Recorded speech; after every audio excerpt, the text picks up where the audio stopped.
একবার 2000 মানে সাল থেকেই আমি এগুলো বিক্রি করতেছি। তবে এগুলা ওই যে একসময় যে গণজাগরণের একটা হয়েছে না, ওই সময় অনেক বিক্রি হয়েছে। তবে সরকার এবার আওয়ামী লীগ সরকার আসলো, আওয়ামী লীগ সরকার আমলে সংখ্যালঘিষ্ঠ যারা এরা মানে সবচেয়ে বেশি কিন্তু 5 তারিখ পরে একটা লোক আজও দেখি নাই ওদের কেউ একটা গেঞ্জি, এই যে বাংলাদেশের গেঞ্জি কিনতে। এখন যা মানে কেন কি জন্য এটা আপনারা বুঝে নেন, আমি আর এটি অন্য কিছু বলবো না, এটা ব্যাখ্যা দিতে যাবো না। 16 ডিসেম্বরে কিছু বিক্রি হয়, 16 ডিসেম্বরে কিছু বিক্রি হয়।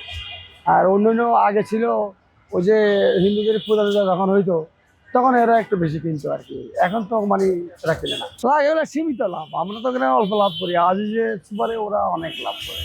আমরা এখানে যেটা 250 টাকা পেয়েছি, ওরা ওখানে 450 টাকা পেয়েছে। আমি ওই যে কারখানা থেকে মাল আনি তো, এই জন্য হয়তো কিছু কমে আনতেছি, ওই হিসেবে সামান্য লাভে আমি 250 টাকা বেশি এখনো। সামনের দিকে আর পারবো না। একদিকে একটা দেশপ্রেম তো 100%, এটা তো এটা অস্বীকার করা যাবে না। যেহেতু আমরা বাংলাদেশের লোক, আমাকে বাংলাদেশের পতাকার গেঞ্জি এটা তো দেশপ্রেম হিসাবে আমাকে মানতেই হবে, আমাকে বাধ্যগত মানতে হবে। তাহলে আমি দেশকে ভালোবাসবো কীভাবে? দেশের পতাকার গেঞ্জি যদি ভালো না বাসি, তাহলে আমার দেশকে কীভাবে ভালোবাসবো? এটা তো আছে, পাশাপাশি আমার কিছু বেনিফিট থাকে এই।